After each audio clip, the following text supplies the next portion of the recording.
make sure that you head right on down there. I mentioned to you earlier, one of the things that I like talking to actors about the first time I did one of these with them is asking a bit about what influenced them, what made them want to be a performer, whether an actor or whatever other kind of performance you were moved to go after.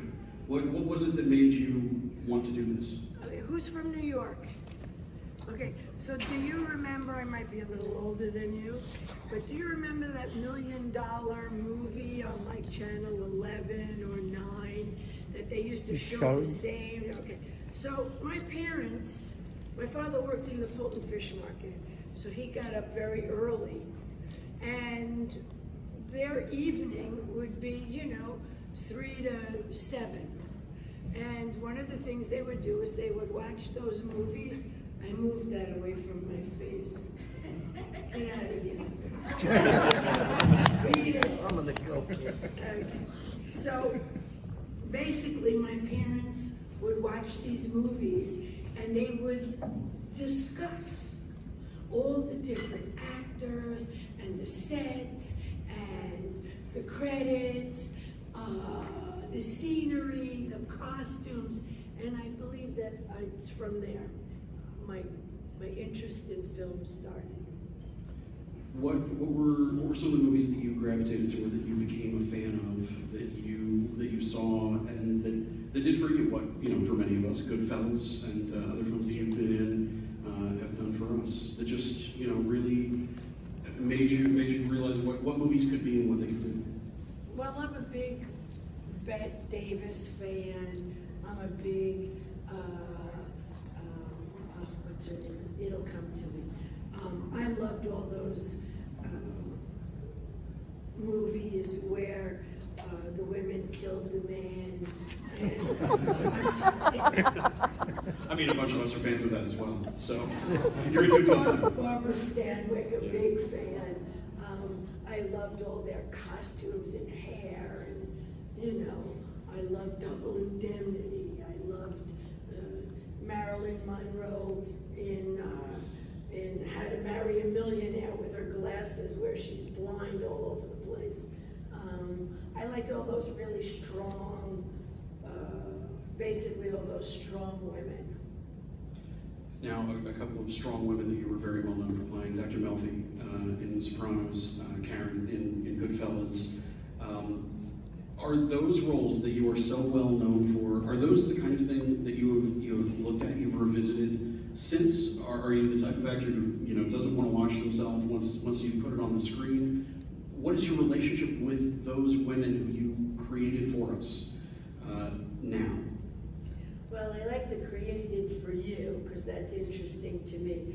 I don't go and see, I've never seen the whole thing of Sopranos. In fact, I really only saw Goodfellas a couple of years ago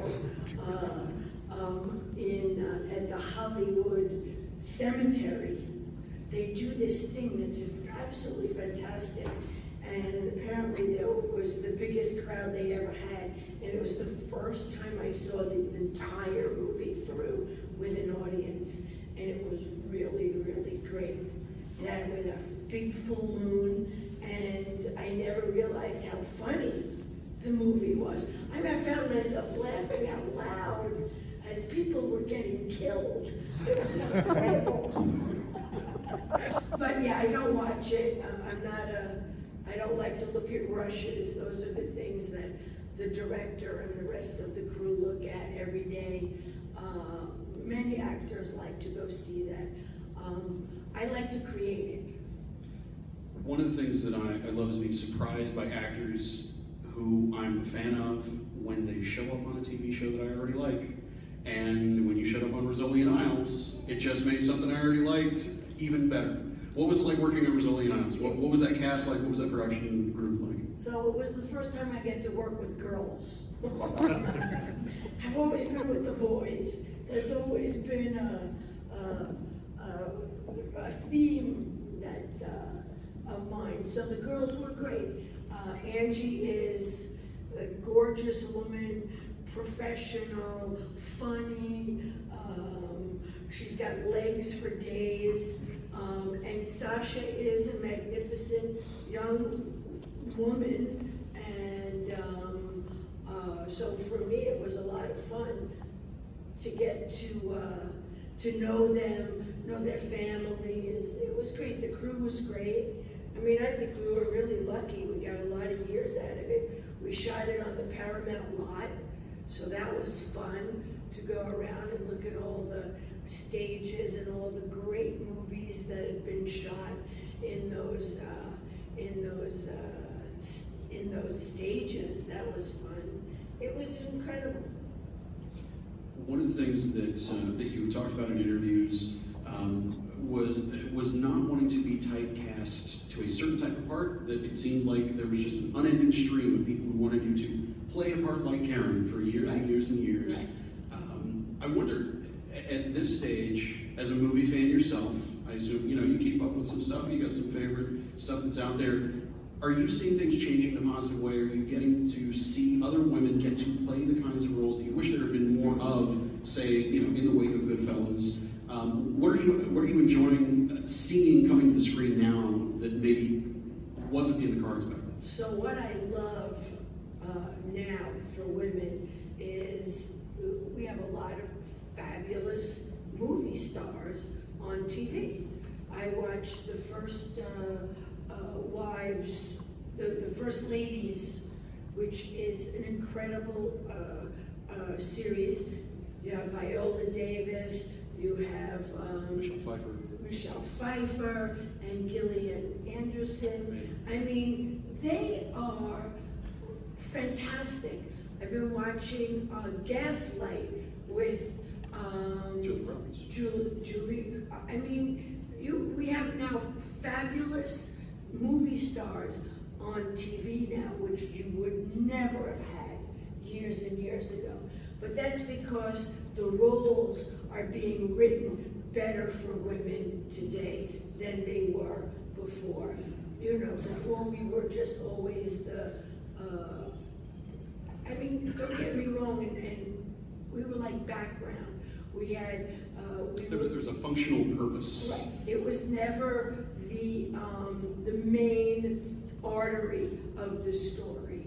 So now it's really nice to see fabulous performances. What's her name did the English actress, Mayor of Easttown, Kate Winslet. Kate Winslet. I mean, we have great roles on television for women, and that you've never had before. I got a couple more for you, and then I want to turn it over to the audience. This guy is the bravest person in the room. He's here with the mic. Mike isn't going to bite you. Get up there, ask him questions. I'm not going to take up all the time. I'm not going to be that selfish. I mean, I will. I'll put it that way. I will be that selfish if you let me be that selfish. Something I didn't talk to you about earlier that I hope you won't mind me springing on you is I love your work as an actress. I also love your work as a talk show guest. When I would see you on Letterman, when I would see you on late night talk shows, there are people who show up to promote the movie and say that they're supposed to say, but Lorraine Bracco shows up to talk. What have those experiences been like for you? I mean, is it fun for you? Is it something that you see it's an obligation and you make it as fun as you can? This is a thing that I've been curious about for years. So when I turned 50, which was yesterday, We're going to sing happy birthday. I decided that what I wanted in my life was always to have more fun. So whatever I do, I bring fun. And I hope that other people bring fun. And so that's, it's there for a purpose, whether it's HBO or TNT or whatever, we're supposed to be promoting. But I just said, I just wanted to be fun. I didn't care what it was for.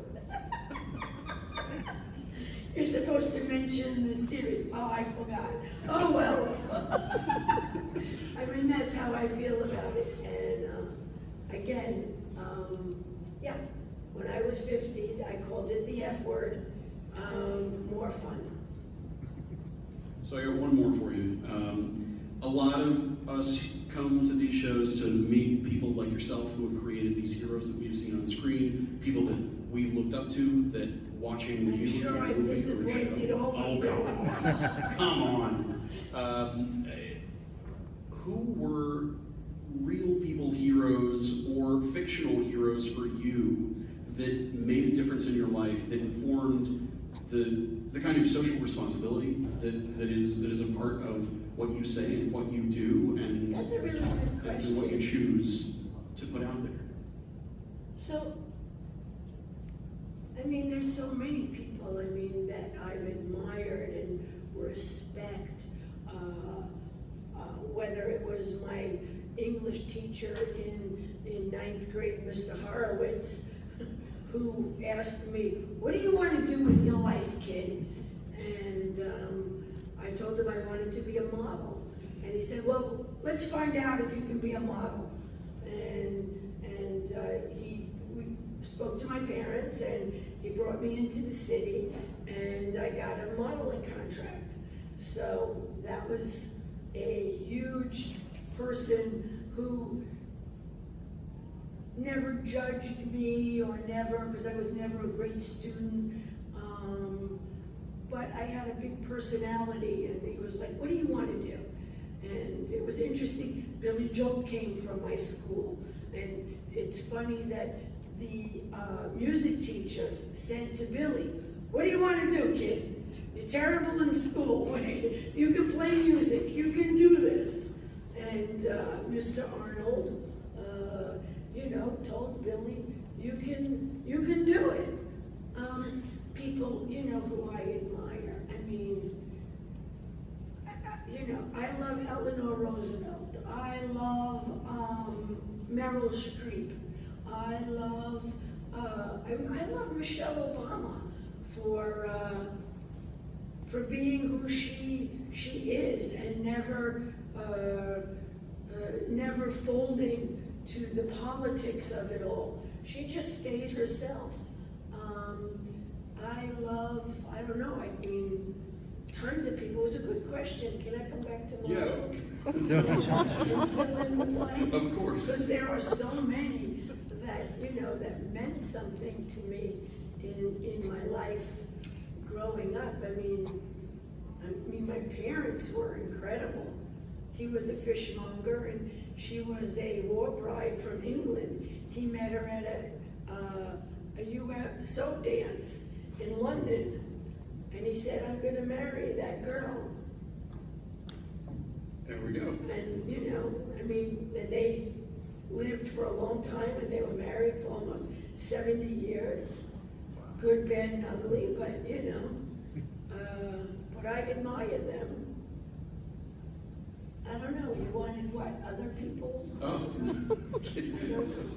You're more than satisfied the question. Oh, okay, good. I And asked. now I'm gonna go home, and I'm gonna say, oh, I didn't see this person or that person. But Well, okay, That's a beautiful thing, is you gotta keep coming back to these shows. Fine. There we go. fine. Okay, if I insist. Let's go over here first. Miss Bracco, it is just so awesome having you here at MegaCon. I mean, I just love listening to your voice. And my question for you is, what was your favorite part about being in Medicine Man? Well, it definitely wasn't the bugs and the animals. I told some people who came to have some photos that they had spiders and their bodies were like this big. The bodies! So that was awful, and we had so much trouble in Catemaco. Catemaco was also a town that was white magic and black magic. So there was an array of very strange shaman people. Is that it? Shamans? Witch people? Scary. It also was really dangerous. Our crew was held up several times by lots of banditos who stole the pay money every week. They were held up or tied up. That was not a lot of fun for them. Sean and I had bodyguard people with machine guns at the houses where we rented. That was fucked up. What else? It was a hard movie. McTiernan was McTiernan is a great director, and he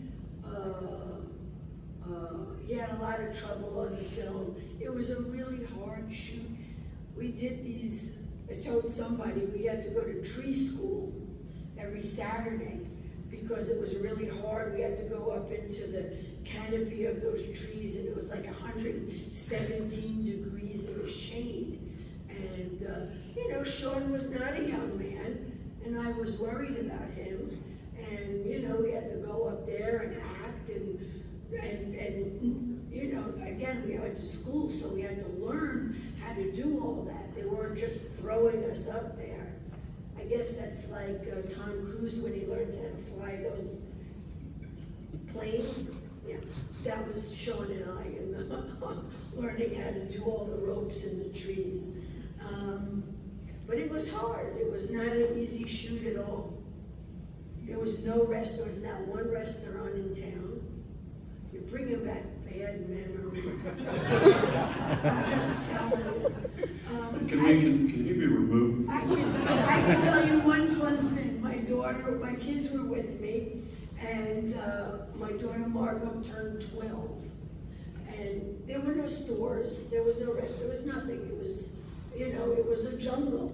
And Sean Connery shows up to this little birthday party we had for my daughter with a bottle of 12-year-old scotch that I still have.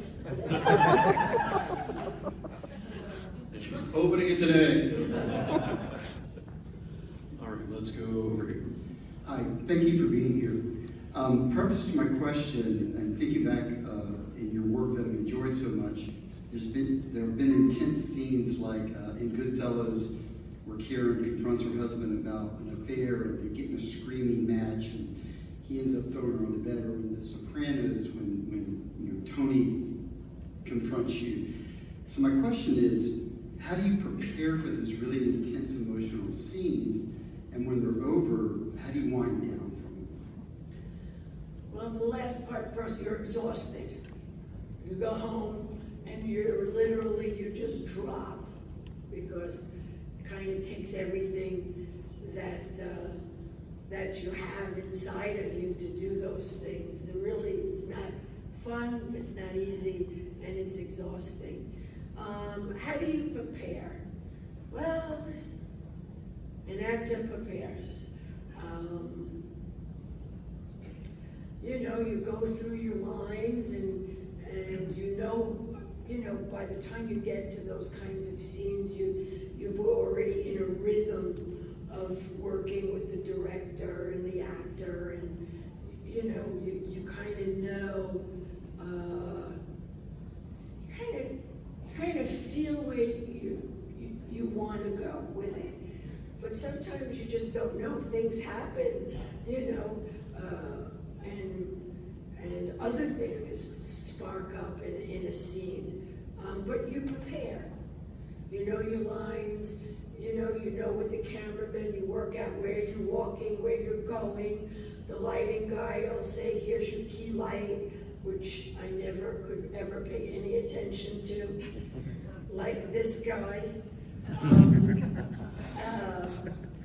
But you know, you come in and my job is to come in with everything I have, guns a-blazing, whether it's an emotional scene or not. You know, you come in fully prepared.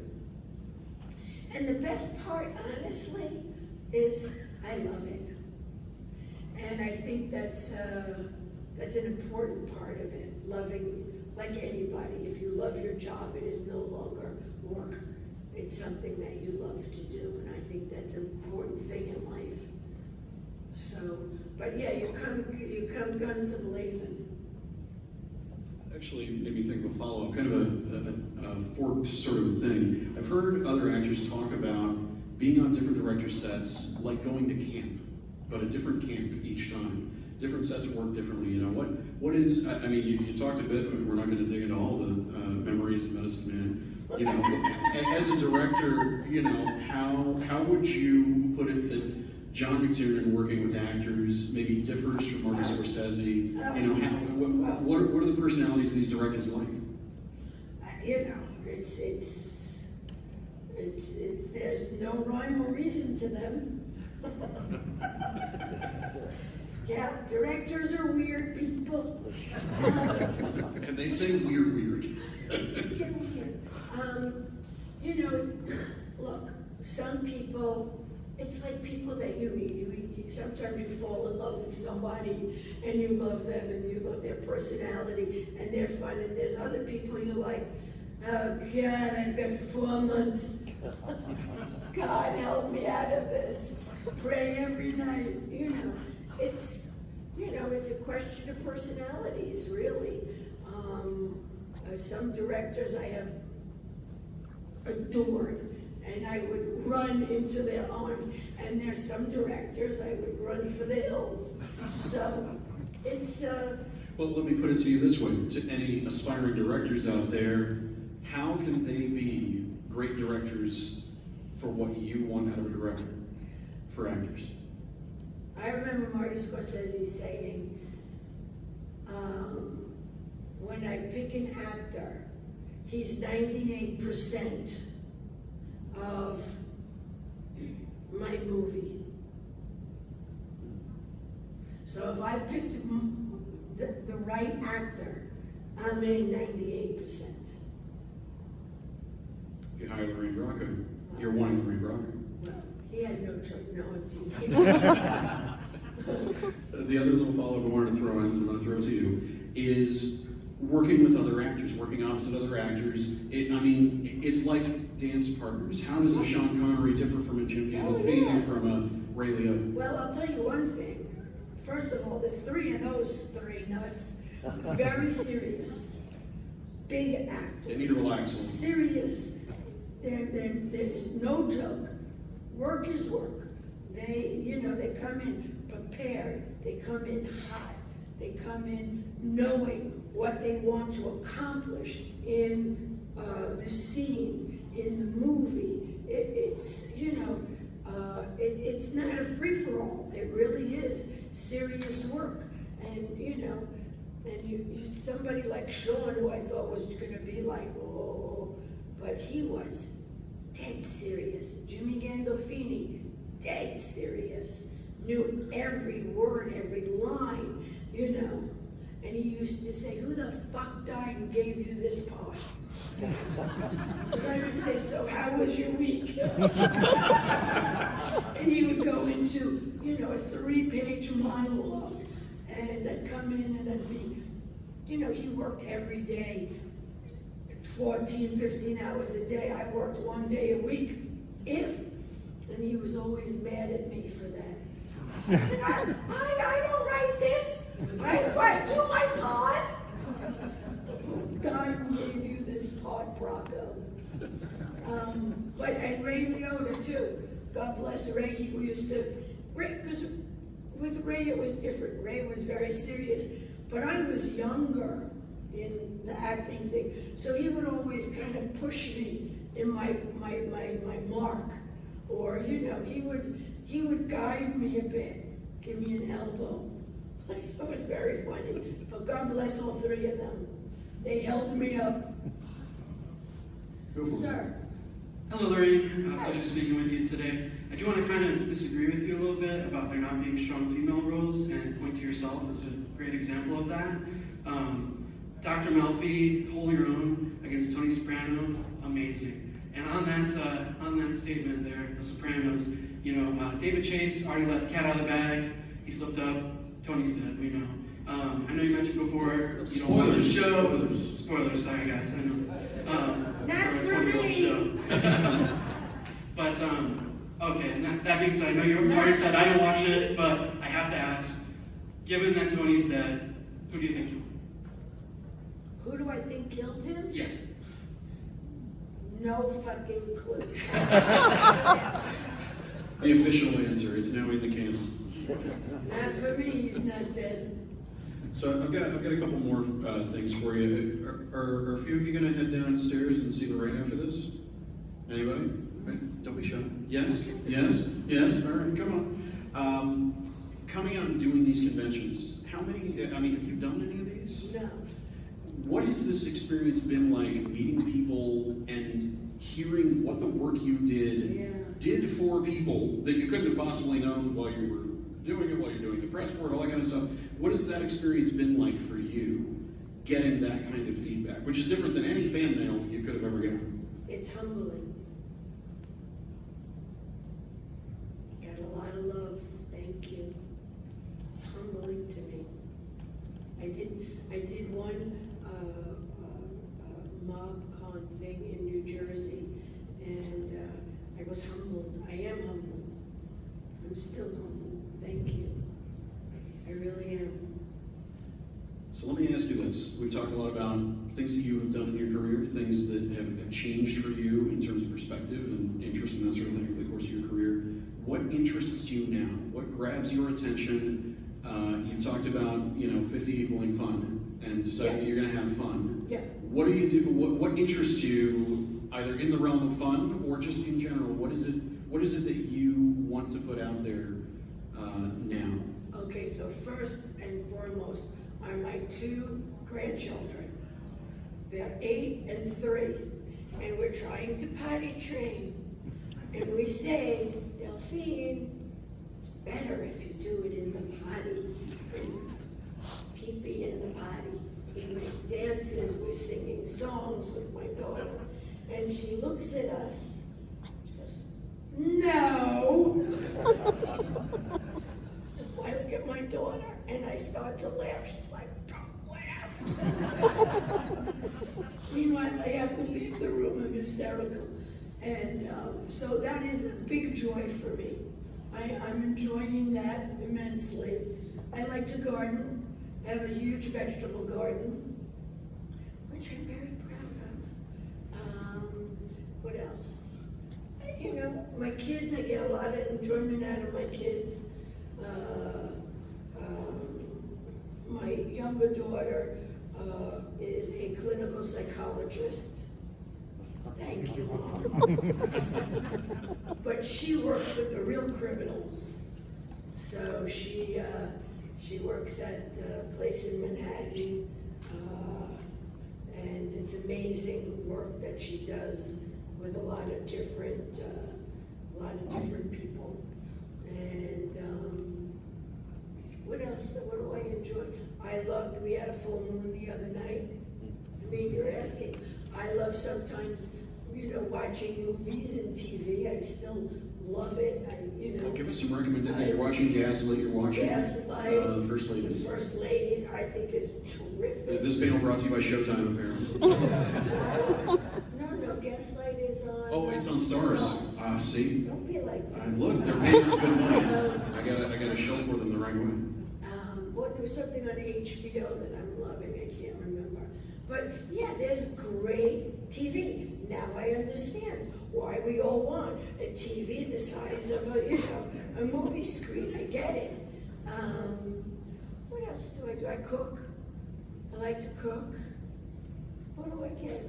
I have friends. What's your go-to? What's Lorraine's show-off dish? Beef bourguignon.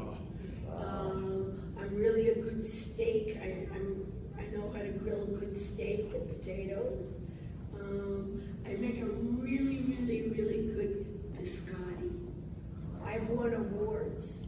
In fact, Sasha Alexander asked me to help her do a fundraiser for the Lycée Français, where her children went to school in LA. And I made biscotti, and I won the best dessert out of everybody.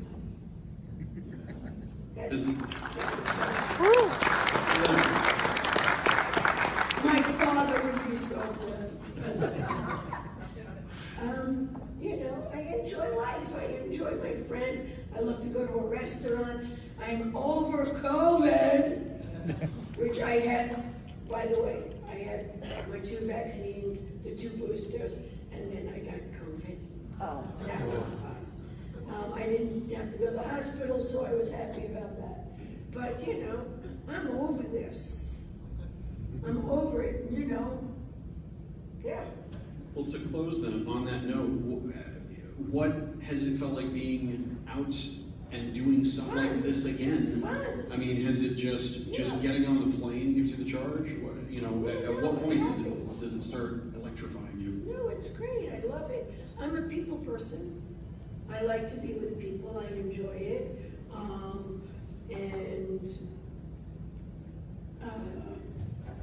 I'm just happy we're all out. Let's put it that way. You know, I'm masked up too. I went in the plane, I'm masked up. But yeah, I really cannot wait to see the end of this, even though I did hear on the news about this fall might be another surge, but I don't know what to tell you. But hey, I'm over it. we're taking care of ourselves, we're masking up in more situations than we were used to 2 years ago. We're listening to good advice from brilliant people who are candid with us and share Well, I stories. that am we a never get to. doctor. Listen to the doctor, please.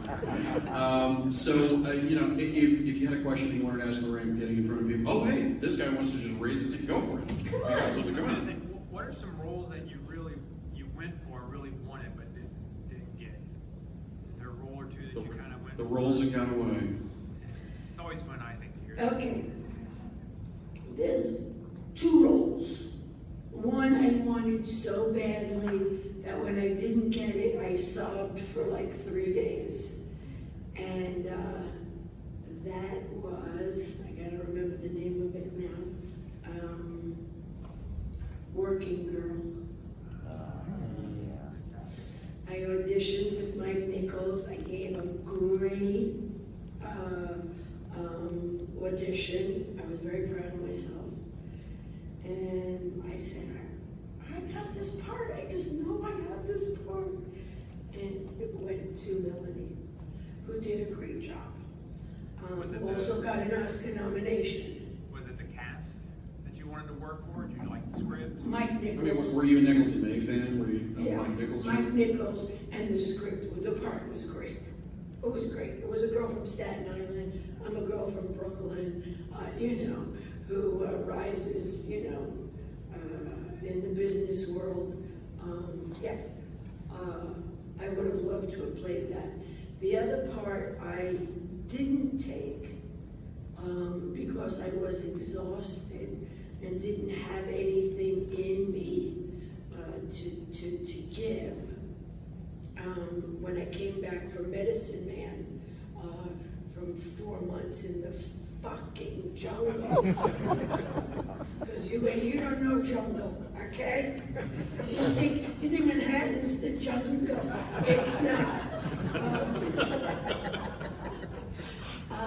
And I got this offer. I couldn't have been home more than, 3 days. And I gotta think of the name of it. Joe Pesci and Marissa Tomei. Oh, the Bugs of Vinny. I said, I'm too tired, I cannot go to work. I said, I have nothing in me to go to work. I mean, you gotta come full. You can't come empty. And I said, I can't do it. So I hope that she's happy she got an Oscar nomination also. I just giving those away like it's nothing. But I did have mine, so it's okay. Yep, Anybody those else? are definitely the 2 roles. What do you want? So sometimes we get nervous meeting celebrities. Did meeting or working with someone make you especially nervous? You mentioned a little bit about Sean. No, I wasn't nervous when I met Sean. Who was I nervous about? Nobody. I feel like, when I did Goodfellas, didn't make a lot of movies. Martin Scorsese called Ray and I, the kids, where's the kids? Bring the kids in. That's what we were. But working with Ray, Robert De Niro, Joe Pesci, you know, I figured, well, if I could manage them, I can manage almost anybody. That's how I feel. I still feel that way. I mean, I would love to work with Sean Penn or Johnny Depp. I think he's a great actor. I mean, there's actors I would still love, you know, to work with. There's no doubt about it. But now I can only play their moms.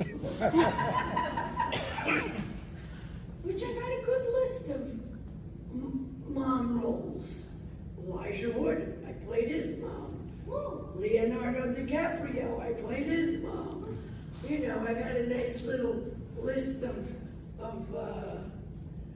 playing moms. I like mom roles. So we should have scheduled an Elijah Wood, Lorraine Bracco, mother and son photo op. I can't wait to see him. He's a lovely guy. Please. I know him as a little kid. I used to have to kick his ass. He hasn't changed that much. That's all I'll say. Yeah, I mean, I never played like the sexy sex pot role. That was never like in my DNA. I like a mom role. I like a fun role. You know, the whole sex, you know, kind of thing never really went for me. Did you just say that was it for us? Oh, no, Get out. he was looking at me, not you. Get out. You're the boss. You're in charge. Anybody else have a question? Anybody else? Right here. Come on. You mentioned really liking Betty Davis. Yeah. What's your favorite movie by her? Now Voyager. That's a good one. So good one. You know, I was voted the ugliest girl in 6th grade, so now Voyager is like, you know, my anthem. Go. Any favorite memory of James Gandolfini?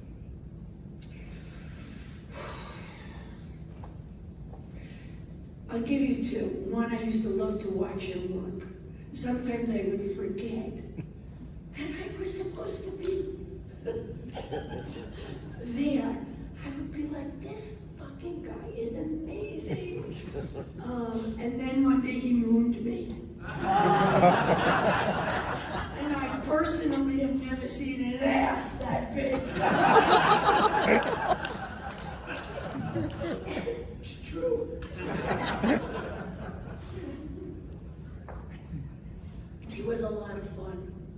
A lot of fun, Jimmy. But when it came down to acting, he was razor sharp. Well, I've never ended a panel on James Gandolfini's ass before.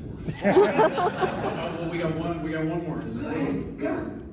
What is your favorite, what scene as Dr. Melby are you most proud of? Good question.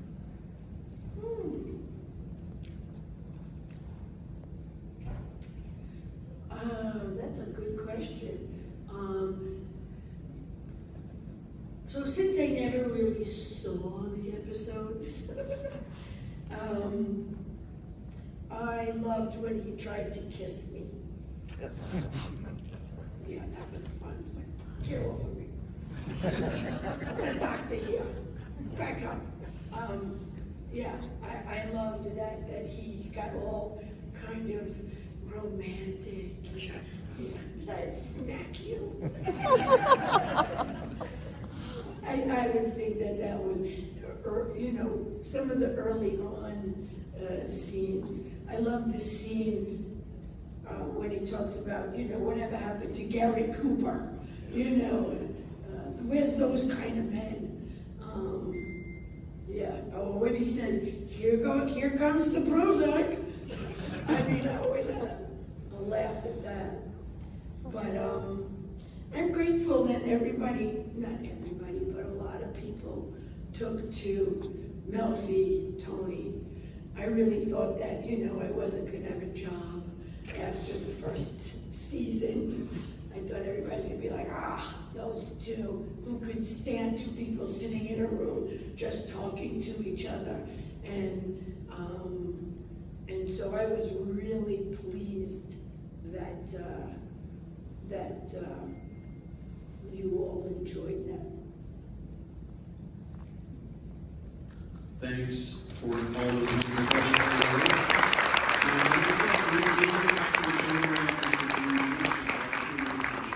So if you weren't comfortable asking a question in front of a bunch of other people, go see Lorraine and ask her yourself. Let's hear it one more time, everybody, for Lorraine Bracco.